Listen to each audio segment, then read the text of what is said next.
ಉಚ್ಚಿಷ್ಟ ಗಣಪತಿ ತಾವು ಬರೆದಿರ್ತಕ್ಕಂಥ ಗ್ರಂಥ, ಇದ್ರ ಬಗ್ಗೆ ಒಂದು ವಿವರ ಒಂದೇ ಒಂದು. ಇದು ಶ್ರೀ ಉಚ್ಚಿಷ್ಟ ಗಣಪತಿ ತಂತ್ರ. ಇದರೊಳಗಡೆ ಅಮೂಲಾಗ್ರವಾಗಿ ಉಚ್ಚಿಷ್ಟ ಗಣಪತಿಯ ಒಂದು ಬಹಿರ್ಯಾಗ ಮತ್ತು ಅಂತರ್ಯಾಗದ ಒಂದು ಸಂಪೂರ್ಣ ವಿಷಯಗಳನ್ನ 32 ಗಣಪತಿ ಸ್ವರೂಪಗಳ ವಿಷಯಗಳನ್ನೆಲ್ಲ ಇದರೊಳಗೆ ಇದೆ. ತುಂಬಾ ವಿಶೇಷವಾಗಿರೋ ಗ್ರಂಥ ಇದು. ನೆಕ್ಸ್ಟ್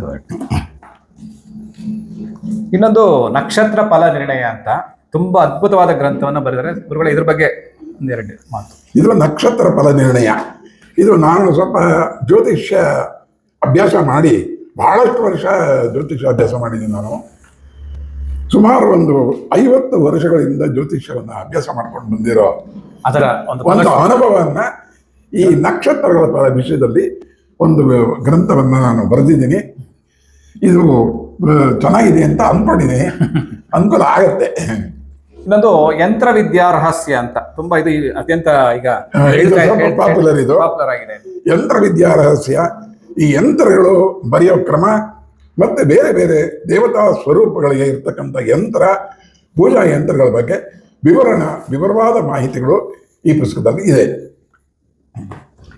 ಇನ್ನೊಂದು ಗ್ರಹ ದೋಷ ಪರಿಹಾರಗಳು ಅಂದ್ರೆ ವಾಸ್ತುಗೆ ಸಂಬಂಧಪಟ್ಟ ವಿಚಾರನ ಅಥವಾ ಇದು ಗ್ರಹ ಇದು ಎಲ್ಲವೂ ಅಂದ್ರೆ ವಾಸ್ತುವಿನ ಹೆಚ್ಚಿಗೆ ಈ ಜಾತಕದಲ್ಲಿ ಅನೇಕ ಬಗೆಯ ದೋಷಗಳು ಇರುತ್ತೆ. ಈಗ ಸುಮ್ಮನೆ ಒಂದು ಉದಾಹರಣೆ ಕೊಡಬೇಕು ಅಂದ್ರೆ, ಯಾರ ಜಾತಕದಲ್ಲಿ ರವಿ ದ್ವಾದಶ ಭಾವಕ್ಕೆ ಹೋಗ್ತಾನೋ, 8ಮ ಭಾವಕ್ಕೆ ಹೋಗ್ತಾನೋ, ಆವಾಗ ಅನೇಕ ಸಂಬಂಧಪಟ್ಟಂತ ಸಮಸ್ಯೆಗಳು ಬರುತ್ತವೆ. ಅದನ್ನೇನು ಬದಲಾವಣೆ ಮಾಡೋಕ್ಕಾಗಲ್ಲ, ಜಾತಕ ಏನು ಬದಲಾವಣೆ ಮಾಡೋಕ್ಕಾಗಲ್ಲ. ಅದಕ್ಕೆ ಬೇಕಾಗಿರ್ತಕ್ಕಂಥ ಒಂದು ಪರಿಹಾರ ಡೋಸ್ ಒಂದು, ಅದು ಎಲ್ಲ ಆ ಥರದ ಎಲ್ಲ ವಿವರಣೆಗಳು ಇದರೊಳಗಿದೆ. ತುಂಬಾ ಉಪಯುಕ್ತ ಗ್ರಂಥ. ಇನ್ನೊಂದು ಇವ್ರು ಬರೆದಿರ್ತಕ್ಕಂಥದ್ದು ಬೃಹತ್ ಭೈರವ ತಂತ್ರ ಅಂತ. ಇತ್ತೀಚೆಗೆ ಬಾಲಗಂಗಾಧರ ಮಠದ ಸ್ವಾಮಿಗಳು, ನಿರ್ಮಲಾನಂದರ ಸ್ವಾಮಿಗಳು ಈ ಪುಸ್ತಕವನ್ನ ಬಿಡುಗಡೆ ಮಾಡಿದ್ರು. ತುಂಬಾ ಅದ್ಭುತವಾದ ಕಾಲಭೈರವನ ಕುರಿತು ಗ್ರಂಥ ಇದು, ಮಹಾ ಬೃಹತ್ ಗ್ರಂಥ. ಅದ್ರ ಬಗ್ಗೆ ಇದು ಬೃಹತ್ ಭೈರವ ತಂತ್ರ ಅಂತ. ಈ ಬೃಹತ್ ಭೈರವ ತಂತ್ರ ಇದರೊಳಗೆ ಸುಮಾರು 21 ಸ್ವರೂಪದ ಭೈರವ ಸ್ವರೂಪಗಳಿದೆ. ವಿಶೇಷವಾಗಿ ಕಾಲಭೈರವನ ಜೊತೆಗೆ ಅಸಿತಾಂಗ ಭೈರವ, ಈ ಥರ ಅನೇಕ ಭೈರವ ಸ್ವರೂಪಗಳು ಇದರೊಳಗಿದೆ. ಇದರ ಜೊತೆಲಿ ಒಟುಕ ಭೈರವ ಅನ್ನೋದು ಬಹಳ ವಿಶೇಷ. ಆ ಒಟುಕ ಭೈರವ ಗುರುಗಳು ಈ ಭೈರವ ತಂತ್ರ ಪುಸ್ತಕ ಬರೀಬೇಕು ಅಂದ್ರೆ ಎಲ್ಲ ಭೈರವ ಕ್ಷೇತ್ರಕ್ಕೂ ಹೋಗಿ ಸ್ವಂತ ಅನುಭವ ಮಾಡ್ಕೊಂಡು ಬರೆದಿರ್ತಕ್ಕಂಥ ವಿಶೇಷ ಮಾಡ್ಕೊಂಡ್ ಬಂದಿದ್ದು. ಈ ಗ್ರಂಥವನ್ನ ನಾನು ಸನ್ಮಾನ್ಯ ಬಾಲಗಂಗಾಧರನಾಥ ಸ್ವಾಮಿಗಳಿಗೆ ಅರ್ಪಣೆ ಮಾಡಿದೆ. ಇದನ್ನ ಬಿಡುಗಡೆ ಮಾಡಿರ್ತಕ್ಕಂಥವ್ರು ನಿರ್ಮಲಾನಂದ ಸ್ವಾಮಿಗಳು. ಅವರ ಒಂದು ಬಾಲಗಂಗಾಧರನಾಥರೇ ಅವರ ಒಂದು ಭೈರವ ಸ್ವರೂಪ. ಇದಲ್ಲದೆ ಇನ್ನು ಹಲವಾರು ಗ್ರಂಥಗಳಿದೆ, ಕೆಲವು ಪ್ರಮುಖವಾದ ವಿಚಾರಗಳನ್ನ ನಿಮಗೆ ಈಗ ಸದ್ಯದಲ್ಲಿ ಏನೊಂದು ಒಂದು ದಶಮಃ ವಿದ್ಯೆಗೆ ಸಂಬಂಧಪಟ್ಟಂತೆ ಇದು ಏನೋ ಇದು ಬರ್ತಾ ಇದೆ, ಏನೋ ಶ್ರೀಚಕ್ರ ವಿದ್ಯಾ ಸಂಪುಟ ಅಂತ. ಶ್ರೀಚಕ್ರ ಅಂದ್ರೆ ಏನು, ಆ ಬ್ರಹ್ಮಾಂಡ ಪುರಾಣದಲ್ಲಿ ಏನು ಹೇಳಿದ್ದಾರೆ, ಯಾಕೆ ಆ ಬಂಡಾಸುರನ ಸಂಹಾರಕ್ಕೆ ವಿಶೇಷತೆ, ಯಾಕೆ ಆ ತಾಯಿ ತ್ರಿಪುರ ಸುಂದರಿಯಾಗಿ ಅಗ್ನಿಕುಂಡದಿಂದ ಮೇಲೆದ್ಲು, ಅವಳಿಗೆ ಯಾಕೆ ಆ ಕಾಮೇಶ್ವರನ ಒಂದು ಜೊತೆ ಸೇರಿಸದ ಮೇಲೇನೆ ಆ ಬಂಡಾಸುರನ ನಾಶ ಆದ, ಅವರಿಬ್ಬರು ಸೇರೋವರೆಗೂ ಆ ಬಂಡಾಸುರನ ನಾಶ ಆಗಲಿಲ್ಲ. ಇದ್ರದ್ದು ಒಂದು ಏನೋ ಮಹತ್ವ ಇರಬೇಕು. ಅದ್ರ ಬಗ್ಗೆ ಒಂದು ಆ ಪ್ರಕೃತಿ ರಹಸ್ಯ ಇವ್ರ ವೇಜೇನಾಗಿಲ್ಲ, ಇನ್ನು ಹಲವಾರು ಗ್ರಂಥಗಳ ಕೃತಿ ಬರಲಿ ಕನ್ನಡ ನಾಡಿನ ಈ ಒಂದು ಸಾರಸ್ವತ ಲೋಕ. ಯಾಕಂತಂದ್ರೆ ಈ ಒಂದು ನಮ್ಮ ಸನಾತನ ಧರ್ಮವನ್ನ ಪ್ರೊಟೆಕ್ಟ್ ಮಾಡುವಂತ ಕೆಲಸವನ್ನ ಮಾಡ್ತಾ ಇದ್ದಾರೆ. ಯಾಕಂದ್ರೆ ಅಂತ ಒಂದು ಶ್ರೇಷ್ಠ ಕೃತಿಗಳು ಅವರಿಂದ ಬರುತ್ತೆ ಅಂತಕ್ಕಂಥ ನಿರೀಕ್ಷೆಯನ್ನು ನಾವು ಇಟ್ಕೊಂಡಿದ್ದೀವಿ. ನಮಸ್ಕಾರ ಜನಮತ ವೀಕ್ಷಕರಿಗೆ, ಇವತ್ತು ಒಂದು ವಿಶೇಷವಾದಂತ ಒಬ್ಬ ವ್ಯಕ್ತಿಯ ಪರಿಚಯನ ಮಾಡ್ಕೊಡ್ತಾ ಇದ್ದೀನಿ. ಗಣಪತಿ ಹಬ್ಬ ಇನ್ನೇನು ಕೆಲವೇ ದಿನ ಬರ್ತಾ ಇದೆ. ಹಲವಾರು ಜನ ಗಣಪತಿ ಪೂಜೆ ಮಾಡ್ತಾರೆ, ಗೌರಿ ಗಣೇಶ ಪೂಜೆ ಮಾಡ್ತಾರೆ, ಸಂಭ್ರಮದಿಂದ ಆಡಂಬರವಾಗಿ ಪೂಜೆಯನ್ನು ಸಹ ಮಾಡ್ತಾರೆ. ಗಣಪತಿ ವಿಶೇಷವನ್ನ ತಿಳ್ಕೊಳ್ತಕ್ಕಂಥ ಒಂದು ಸುಸಂದರ್ಭ. ಗಣಪತಿ ಯಾಕೆ ಪೂಜೆ ಮಾಡಬೇಕು, ಮತ್ತೆ ಗಣಪತಿ ಇರತಕ್ಕಂಥ ಆ ಒಂದು ವಿಶ್ವರೂಪದ ದರ್ಶನವನ್ನ ಎಲ್ಲ ವಿಚಾರವನ್ನ ಕುರಿತು ನಮ್ಗೆ ತಿಳಿಸ್ಕೊಡ್ತಾ ಇದ್ದಾರೆ ನಮ್ಮ ಜೊತೆ ಇರ್ತಕ್ಕಂಥ ಪ್ರಾಣೇಶ್ವರ್ ಅವರು. ಗಣಪತಿಯ ಉಪಾಸಕರು ಹಾಗೂ ಜ್ಯೋತಿಷ್ಯ ಬಗ್ಗೆ ವಿಶೇಷವಾದ ಅಧ್ಯಯನ ಮಾಡಿದ್ದಾರೆ, ಸಂಶೋಧನೆ ಮಾಡಿದ್ದಾರೆ, ಹಾಗೂ ಹಲವಾರು ಕೃತಿಗಳನ್ನ ಕನ್ನಡ ನಾಡಿನ ಜನತೆಗೆ ಕೊಟ್ಟಿರ್ತಕ್ಕಂಥ ಅವರು ಹಲವಾರು ಕ್ಷೇತ್ರಗಳಲ್ಲಿ ತಮ್ಮ ಸಾಧನೆಯನ್ನು ಮಾಡಿದ್ದಾರೆ. ಎಲೆಮರೆ ಕೈಯಾಗಿ ಇರ್ತಕ್ಕಂಥ ವ್ಯಕ್ತಿ ಪ್ರಾಣೇಶ್ ಅವರು ನಿಜವಾದ ಗಣಪತಿ ಉಪಾಸಕರು. ಸರಳ ಸಜ್ಜನ ಜೀವಿಯಾಗಿರ್ತಕ್ಕಂಥ ಪ್ರಾಣೇಶ್ ಅವ್ರನ್ನ ಈ ಕಾರ್ಯಕ್ರಮಕ್ಕೆ ಸ್ವಾಗತವನ್ನು ಕೋರ್ತಾ ಇದ್ದೀನಿ. ನಮಸ್ಕಾರ. ಓಂ ಗಂ ಗಣಪತಯೇ ನಮಃ. ಸರ್, ಈಗ ಎಲ್ಲ ಕಡೆ ನಾವು ಗಣಪತಿ ಹಬ್ಬ ಬರ್ತಾ ಇದೆ, ಆಚರಣೆಗಳನ್ನು ಮಾಡ್ತೇವೆ, ಗಣಪತಿ ವಿಗ್ರಹ ತರ್ತೀವಿ, ಗೌರಿ ಗಣೇಶ ಪೂಜೆ ಮಾಡ್ತೀವಿ.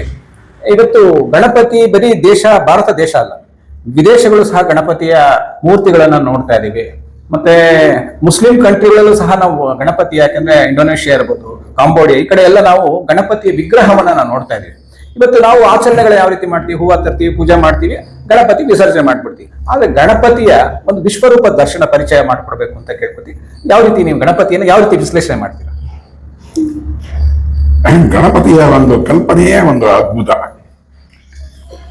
ಈ ಬ್ರಹ್ಮಾಂಡದಲ್ಲಿ ಎಲ್ಲವೂ ಇದೆ. ಅದನ್ನೇ ಬಹುಶಃ ತಾವು ಈ ದಶಮಹಾವಿದ್ಯಾ ಹೌದು ಅಂತ ತಾವು ಕೇಳಿರ್ಬೇಕು. ಹೌದು.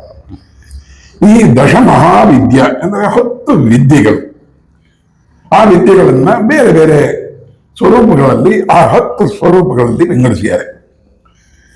ಕಾಳಿ, ತಾರ, ಭುವನೇಶ್ವರಿ, ಚಿನ್ನಮಸ್ತ, ಮಾತಂಗಿ, ಬಗಲಾಮುಖಿ, ಧೂಮವತಿ, ತ್ರಿಪುರ ಭೈರವಿ, ತ್ರಿಪುರ ಸುಂದರಿ, ಕಮಲ. ಈ ಎಲ್ಲವೂ ಭಿನ್ನ ಭಿನ್ನ ಸ್ವರೂಪಗಳು. ಪ್ರಕೃತಿಯಲ್ಲಿ ಇರತಕ್ಕಂಥ ವಿಷಯಗಳು, ಯಾವುದು ಅಲೌಕಿಕವಾಗಿ ಇರ್ತಕ್ಕಂಥ ಅಂಶಗಳೇನಲ್ಲ. ಇದು ನಮ್ಮ ಮುಂದೆ ಕಣ್ಣು ಕಾಣುವಂತ ವಿಷಯಗಳೇ. ಇದು ಕಾಳಿಯ ಉಗ್ರ ಸ್ವರೂಪ. ಎಷ್ಟೋ ಜನ ಹೆಣ್ಮಕ್ಕಳನ್ನ ನೋಡಿದಾಗ ಸಾಕ್ಷಾತ್ ರೌದ್ರಾವತಾರ ಕಾಣುತ್ತೆ. ಎಷ್ಟೋ ಜನನ್ನ ನೋಡಿದಾಗ ಕೈ ಮುಗಿದು ನಮಸ್ಕಾರ ಮಾಡಬೇಕು. ಲಕ್ಷ್ಮಿ, ಸರಸ್ವತಿ, ಸರಸ್ವತಿ, ಮಾತಂಗಿ ಸ್ವರೂಪವಾಗಿ. ಹೌದು. ಇದು ಹೇಗೆ ದಶ ಸ್ವರೂಪಗಳಲ್ಲಿ ಪ್ರಕೃತಿಯೊಳಗೆ ವ್ಯಕ್ತವಾಗಿದೆಯೋ ಅದೇ ರೀತಿ ಆಯಾ ಪ್ರಕೃತಿ ಸಹಜವಾಗಿರ್ತಕ್ಕಂಥ ಒಂದು ಮೂರ್ತಿಗಳಿಗೆ ಒಬ್ರು ಪರ್ಸನಲ್ ಅಸಿಸ್ಟೆಂಟ್, ಅದೇ ಗಣಪತಿ ಮೂರ್ತಿ. ಆಪ್ತ ಸಹಾಯಕ. ಈ ಗಣಪತಿಯ ಸೃಷ್ಟಿಯೇ ಒಂದು ವಿಶೇಷ. ಗಣಪತಿ ಸೃಷ್ಟಿ ತಾಯಿಯಿಂದಲೇ ಆಗಿರೋದು. ತಂದೆಯ ನೆರವೇ ಇಲ್ಲ. ಅಲ್ಲ, ನನಗೆ ಇವಾಗ ಗಣಪತಿ ಬಗ್ಗೆ ಮಾತಾಡ್ತಿದಾಗ ಇತ್ತೀಚೆಗೆ IVF ಗಳು ಜಾಸ್ತಿ ಆಗ್ಬಿಟ್ಟಿದೆ. IVF ರೀತಿ ಹುಟ್ಟಂತ ಆಗಿನ ಕಾಲದ ಗಣಪತಿ ಮಗು ಅಂತ ನಾವು ಹೇಳ್ಬೋದಲ್ವಾ? ಓ, ಖಂಡಿತವಾಗ್ಲು. ತಂದೆಯ ನೆರವೇ ಇಲ್ದಿರನೆ ತಂದೆಗೆ ಗೊತ್ತೇ ಇಲ್ವಲ್ಲ. ಅರೆ ಅಂದ್ರೆ ನಮ್ಮ ಅವತ್ತಿನ ಕಲ್ಪನೆ ಯಾವ ರೀತಿ ಇತ್ತು, ಇವತ್ತು ನಾವು ಅದನ್ನ IVF ಅಂತ ಏನೋ ಹೇಳ್ತಾ ಇದೀವಿ.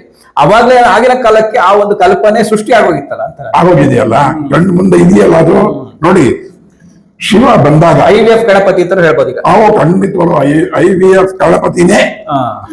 ಶಿವ ಬಂದಾಗ ಆ ಮಗು ಯಾರನ್ನ ಒಳಗಡೆ ಬಿಡ್ಬೇಡ ಅಂತ ಅಮ್ಮ ಹೇಳಿದೆ, ನಿಂದು ಬಿಡಕ್ಕಾಗಲ್ಲ ಅಂದಾಗ ಶಿವನಿಗೆ ಗೊತ್ತೇ ಆಗಿಲ್ಲ ಇವನು ನನ್ನ ಮಗ ಅಂತ. ಇಲ್ಲಿ ಒಂದ್ ಮಾತು ಬರುತ್ತೆ, ತಾಯಿ ಸತ್ಯ, ತಂದೆ ನಂಬಿಕೆ ಅಂತಕ್ಕಂಥದ್ದು. ಆ ಮಾತಿಲ್ಲ ಅಪ್ಲೈ ಆಗತ್ತೆ ಅಂತ. ಖಂಡಿತವಾಗ್ಲು ಸತ್ಯವಾದ ಮಾತೇ. ಕಾರಣ ತಾಯಿನೇ ಪರಿಚಯ ಮಾಡ್ಕೊಡ್ಬೇಕು ಮಗುಗೆ. ಅಪ್ಪ, ಇವನೇ ನಿಮ್ಮಪ್ಪ. ತಾಯಿ ಏನಾದ್ರೂ ಪರಿಚಯ ಮಾಡ್ಕೊಡದೆ ಹೋದ್ರೆ ಆ ಮಗುಗೆ ತಂದೆ ಅನ್ನೋದು ಯಾವಾಗಲೂ ಡಾಟ್ಫುಲ್ ಆಗ್ಬಿಡುತ್ತೆ. ಸೊ ಹೀಗಾಗಿ ಒಂದು ತಾಯಿ ಅಂದ್ರೆ ಪ್ರಕೃತಿ, ಅಂದ್ರೆ ಯಾರಿಗೆ ಸೃಷ್ಟಿ ಮಾಡಕ್ಕೆ ಶಕ್ತಿ ಇದೆಯೋ ಆ ಸೃಷ್ಟಿಯ ಜಗನ್ಮಾತೆಯ ಒಂದು ಸ್ವಯಂ ಶರೀರದಿಂದ ವ್ಯಕ್ತಗೊಂಡಂತ ದಿವ್ಯ ಚೇತನ ಗಣಪತಿ ಸ್ವರೂಪ. ಅದೇ ಗಣಪತಿ ಸ್ವರೂಪ. ಅಯ್ಯೋ, ಗಣಪತಿ ಸ್ವರೂಪಗಳನ್ನ ಹೇಳ್ತಾ ಹೋದ್ರೆ ಅದಕ್ಕೆ ಅದ್ಭುತ. ಕಾರಣ ನಾನು ಈ ಗಣಪತಿ ವಿಷಯದಲ್ಲಿ ನನ್ಗೊಂದು ಸ್ವಲ್ಪ ಕುತೂಹಲ ಮೂಡಿತು. ಅದಕ್ಕೆ ಕಾರಣಗಳಿದೆ. ಅಲ್ಲ, ನನಗೆ ಒಂದು ಸಂಶಯ. ನೀವೊಬ್ಬ ಸಾಮಾನ್ಯವಾಗಿ ಬೇರೆ ಬೇರೆ ವ್ಯವಹಾರಗಳು ಕೆಲಸದಲ್ಲಿದ್ದಂಥವ್ರು ಸಡನ್ ಆಗಿ ಒಂದು ರೀತಿ ಟ್ರಾನ್ಸ್ಫಾರ್ಮೇಶನ್ ಆಗೋಯ್ತು. ಗಣಪತಿಯನ್ನು ಕುರಿತು ನೀವು ಆಲೋಚನೆ ಮಾಡ್ತಾ ಅಧ್ಯಯನಗಳು ಮಾಡ್ತಾ ಇವತ್ತು ಗಣಪತಿಯ ಉಪಾಸಕರ ಅಧಿಕೃತವಾಗಿ ಹೇಳುವಂತ ಶಕ್ತಿ ಬೆಂಗಳೂರು ನಗರ ನಿಮ್ಮೊಬ್ಬರಿಗೆ ನಾನು ಕಂಡಂತ ವ್ಯಕ್ತಿ. ಹಿಂಗದ ಅಟ್ರಾಕ್ಷನ್ ಆಯ್ತು ನಿಮ್ಗೆ ಗಣಪತಿ?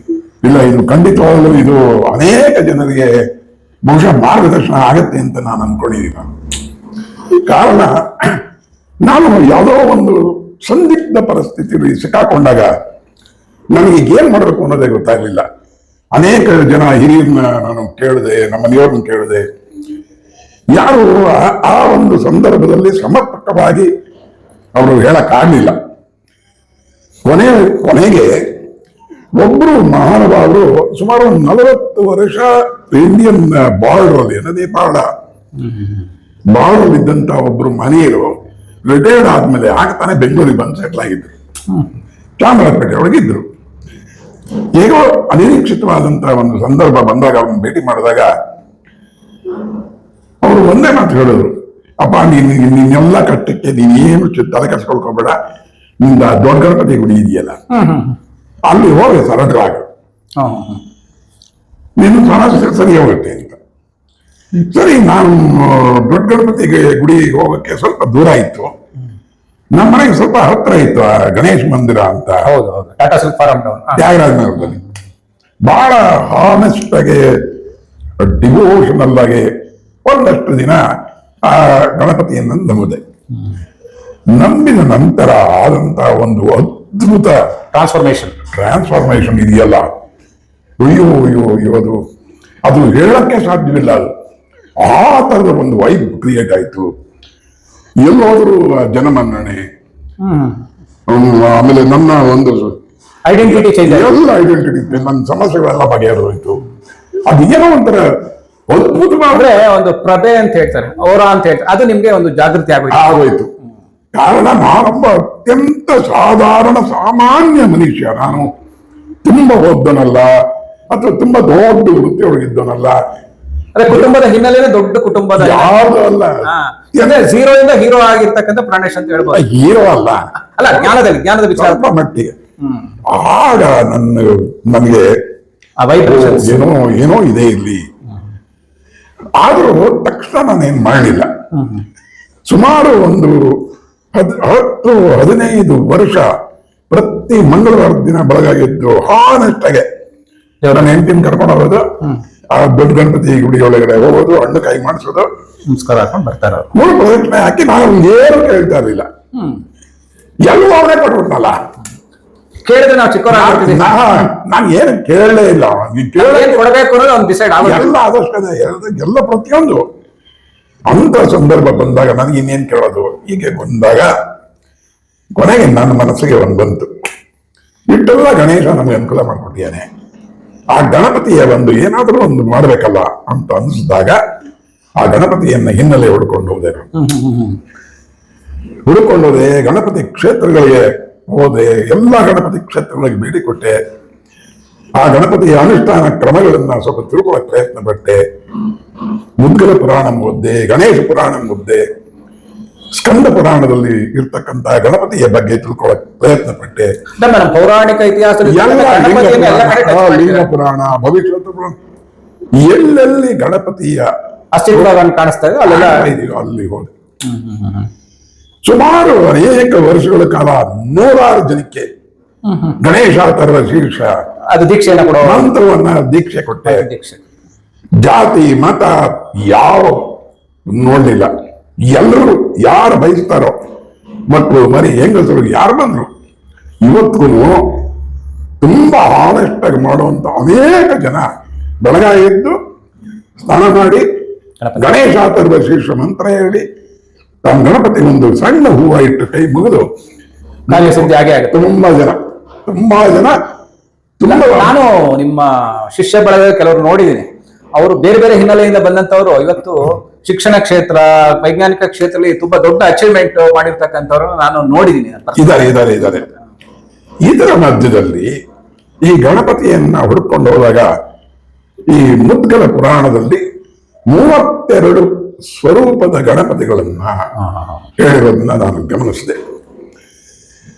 ನಾವು ಇದು ಯಾಕೆ ವಿಶೇಷ ಅಂದ್ರೆ ದಶಾವತಾರ ಕಲ್ಪನೆಯಿಂದ ನಾವು ನೋಡಿದ್ದೀವಿ. ಹೇಗೆ ವಿಷ್ಣು ವರಾಹಾವತಾರದಿಂದ ಮೊದಲು ತಗೊಂಡು ಅಲ್ಲಿಂದ ಮತ್ಸ್ಯಾವತಾರ, ನರಸಿಂಹಾವತಾರ ಹೀಗೆ ಬಂದಂತ 10 ಅವತಾರಗಳನ್ನ ತಾಳದ್ನು. ಹಾಗೆ ದೇವಿ ಭಾಗವತ ಮಹಾಪುರಾಣದಲ್ಲಿ ಯಾವ ರೀತಿ ಆ ದೇವಿ ದಶ ಸ್ವರೂಪಗಳಲ್ಲಿ ವ್ಯಕ್ತವಾಯಿತೋ ಅದೇ ರೀತಿ ಗಣಪತಿಯ 32 ಸ್ವರೂಪಗಳಲ್ಲಿ ವ್ಯಕ್ತವಾಗುತ್ತೆ. 32 ವಿಶೇಷವಾದಂತ ಸ್ವರೂಪ, ಬಹಳ ವಿಶೇಷವಾಗಿರುವಂತದ್ದು. ಒಂದೊಂದು ವಿಷಯನ ನಾವು ನೋಡಕ್ ಹೋದಾಗ ಬದುಕಿನಲ್ಲಿ 32 ವಿಭಿನ್ನ ರೀತಿಯ ಮನೋಬಯಕೆಗಳು ಕಾಣಿಸುತ್ತೆ. ಅಂದ್ರೆ 32 ವಿಭಿನ್ನ ಆಯಾಮಗಳನ್ನ ನಾವು ಮನೋ ಆಯಾಮ ಮನೋ ಆಯಾಮಗಳು ಆಯಾಮಗಳನ್ನ ನಾವು ಡೈಮೆನ್ಷನ್ಸ್ ಅಂತ ಹೇಳಿ ಡೈಮೆನ್ಷನ್ಸ್ ನಾವು ಅಲ್ಲಿ ಲೊಕೇಟ್ ಮಾಡಬಹುದು, ಕಾಣಿಸುತ್ತೆ. ನಾವು ಬೇರೆ ಯಾರು ಬೇಕಾಗಿಲ್ಲ.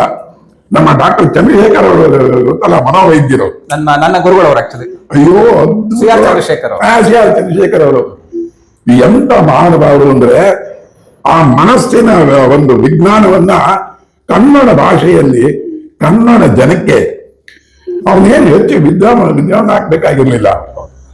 ಕಾದಂಬರಿ ತರ ಇರುತ್ತೆ ಅವ್ರ ಬುಕ್. ನೀಟಾಗಿ ಮೂಲತಃ ಚನ್ನಪಟ್ಟಣದವ್ರು ಆಕ್ಚುಲಿ.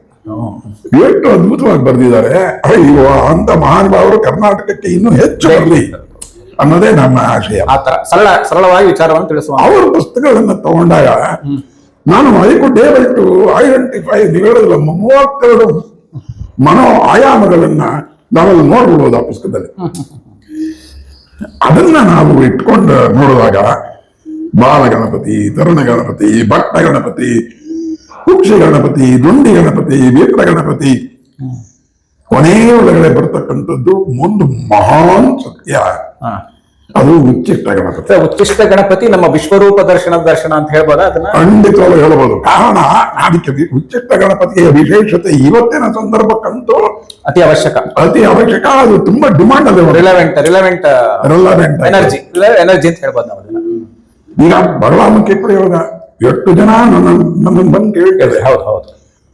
ಉತ್ತರ ಭಾರತದಲ್ಲಿ ಇದು ಪ್ರಯೋಗ ಜಾಸ್ತಿ ಅಂತ. ಈಗ ದಕ್ಷಿಣ ಭಾರತದಲ್ಲಿ ಜಾಸ್ತಿ. ಕೆಲವು ನನಗೆ ಗೊತ್ತಿರ್ತಕ್ಕಂಥ ಜನಪ್ರತಿನಿಧಿಗಳು ಅದನ್ನ ಜಾಸ್ತಿ ಆಚರಣೆ ಮಾಡ್ತಾ ಇದಾರೆ ಅಂತಕ್ಕಂಥ ಸುದ್ದಿ ಇದೆ. ಈಗಲೂ ಅದನ್ನ ದಕ್ಷಿಣ ಭಾರತದಲ್ಲಿ ಕೇರಳದ ಮಟ್ಟಿಗೆ ಸೀಮಿತವಾಗಿರ್ತಕ್ಕಂಥ ಆ ಪ್ರಯೋಗಗಳು ಈಗ ಕ್ರಮೇಣ ಅದು ಕರ್ನಾಟಕ, ಮಹಾರಾಷ್ಟ್ರ ತಂತ್ರಯೋಗ ಅಂತ ಹೇಳ್ಬೋದಲ್ಲ, ಅದಕ್ಕೆ ತಂತ್ರವಿದ್ಯೆ. ಈ ಉಚ್ಚಿಷ್ಟ ಗಣಪತಿ, ಹರಿದ್ರಾ ಗಣಪತಿ ಎರಡು ಉಚ್ಚಿಷ್ಟ ಅಂತಂದ್ರೆ ಏನು, ಅದರ ಎಕ್ಸ್ಪ್ಲನೇಷನ್. ಉಚ್ಚಿಷ್ಟ ಗಣಪತಿ ಉಚ್ಚಿಷ್ಟ ಅಂದ್ರೆ ಒಂಥರ ಅದಕ್ಕೆ ಕೆಲವರು ವ್ಯಾಖ್ಯಾನ ಕೊಡ್ತಕ್ಕಂಥದ್ದು. ಉಚ್ಚಿಷ್ಟ ಅಂದ್ರೆ ಎಂಜಲು. ಎಂಜಲು ಅಂದ ತಕ್ಷಣ ಅದಕ್ಕೆ ಇದಿಲ್ಲ, ಮೈಲಿಗೆ ಇಲ್ಲ. ಸಾಮಾನ್ಯವಾಗಿ ದೇವರಿಗೆಲ್ಲ ಅರ್ಪಿಸಿ ಮಾಡತಕ್ಕಂಥದ್ದು ಏನಿಲ್ಲ, ಪ್ರಸಾದ ಆಗಿ ಪರಿವರ್ತನೆ ಆಗುತ್ತಲ್ಲ, ಎಲ್ಲವೂ ಪ್ರಸಾದವಾಗುತ್ತೆ. ಉಚ್ಚಿಷ್ಟ ಅಂದ್ರೆ ಅವರು ಊಟ ತಿನ್ಕೊಂಡೇ ಮಂತ್ರ ಜಪ ಮಾಡಿ, ಹಾಸಿಗೆ ಮೇಲೆ ಕುತ್ಕೊಂಡೇ ಮಂತ್ರ ಜಪ ಮಾಡಿ, ಯಾವುದೇ ನಿರ್ಬಂಧ ಇಲ್ಲ. ನೀವು ಯಾವುದೇ ರೀತಿ ಜಾತಿ ಮತ ಯಾವುದೇ ರೀತಿಯ ನಿರ್ಬಂಧವಿಲ್ಲದೆ ಆಚರಣೆ ಮಾಡ್ತಕ್ಕಂಥದ್ದು ಉಚ್ಚಿಷ್ಟ ಗಣಪತಿ. ಯಾವ ರೀತಿನೂ ಇಲ್ಲ. ನೀವು ಸ್ನಾನ ಮಾಡಿದ್ರು ಪರವಾಗಿಲ್ಲ, ಮನಃಶುದ್ಧಿ ಇರಬೇಕು ಅನ್ನೋದು ಅಷ್ಟೇ. ಮನಃಶುದ್ಧಿ ಇದೆ, ಏಕಾಗ್ರತೆ. ಈ ಏಕಾಗ್ರತೆ ಒಳಗೆ ಆ ಉಚ್ಚಿಷ್ಟ ಗಣಪತಿಯನ್ನ ಆವಾಹನೆ ಮಾಡಿದ್ರೆ, ಆರಾಧನೆ ಮಾಡಿದ್ರೆ, ಆವಾಗ ನಾವು ಕೇಳಿರ್ತಕ್ಕಂಥ ಅನೇಕ ಶಕ್ತಿಗಳು ಅದು ಆಟೋಮೆಟಿಕಲಿ ನಿಮ್ಗೆ ಆ ತರ ಅಟ್ಮಾಸ್ಫಿಯರ್, ವಾತಾವರಣ ನಿರ್ಮಾಣ ಆಗುತ್ತೆ, ಪರಿವರ್ತನೆ ಆಗತ್ತೆ. ವಾತಾವರಣ ನಿಮ್ಗೆ ಆ ರೀತಿ ಪರಿವರ್ತನೆ ಆಗತ್ತೆ. ಎಲ್ಲೋ ಬರ್ತಾರೆ, ಯಾರೋ ಸಹಾಯ ಮಾಡ್ತಾರೆ, ಯಾರೋ ನಿಮ್ಮನ್ನ ದಾರಿ ತೋರಿಸ್ತಾರೆ, ಎಲ್ಲೋ ಯಾರೋ ಅಚಾನಕ್ ಆಗಿ ನಡೀತಾ ಇರುತ್ತೆ. ಸುಮ್ಮನೆ ನಡೆಯಲ್ಲ. ನಾವು ಅದರ ಪ್ರಯತ್ನಗಳನ್ನ ಪಡ್ತಾ ಇದ್ದಾಗ ಅದಕ್ಕೆ ಬೇಕಾದಂತಹ ಪೂರಕ ಸಹಾಯಗಳು ಬರ್ತವೆ. ಮಂತ್ರ ಜಪವೇ ಪ್ರಧಾನ, ಇನ್ ಬಾಕಿದೆಲ್ಲ ಗೌಣ ಅಂತ. ಸಾಂಸಾರಿಕ ಬದುಕಲ್ಲಿ ಅದಾಗಲ್ಲ. ಇದೇ ನೋಡಿ, ಉಚ್ಚಿಷ್ಟ ಗಣಪತಿಗೂ ಬರುತ್ತೆ. ಉಚ್ಚಿಷ್ಟ ಗಣಪತಿ ಅಂದ ತಕ್ಷಣ ಏನು ಅದ್ಭುತವಾದ ಆಗ್ಬಿಡುತ್ತೆ. ಬ್ರಹ್ಮಜ್ಞಾನ ಪ್ರಾಪ್ತಿ ಆಗ್ಬಿಡುತ್ತೆ, ಮೋಕ್ಷ ಜ್ಞಾನ ಪ್ರಾಪ್ತಿ ಆಗ್ಬಿಡುತ್ತೆ, ಭವಿಷ್ಯ ಜ್ಞಾನ ಪ್ರಾಪ್ತಿ ಆಗುತ್ತೆ. ಮನಸ್ಸಲ್ಲಿರೋದನ್ನ ನಾವು ತಿಳ್ಕೊಂಡು ಏನ್ ಬೇಕಾದ್ರೂ ಇದೆಲ್ಲ ಬರೋದು ಯಾವಾಗ ಅಂದ್ರೆ ಫಸ್ಟ್ ಮೈಂಡ್ ರೀಡಿಂಗ್ ನ ಓದು, ಸ್ಟಡಿ ಮಾಡು, ಆ ಜೊತೆಗೆ ಗಣಪತಿ ಧ್ಯಾನ ಮಾಡು.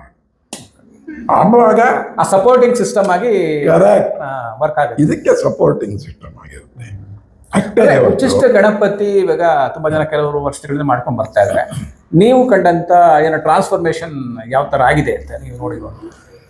ಈ ಟ್ರಾನ್ಸ್ಫಾರ್ಮೇಶನ್ ಅಂತ ಬಂದಾಗ ನಾನು ಇದನ್ನ 2 ರೂಪದಲ್ಲಿ ಹೇಳ್ತೀನಿ.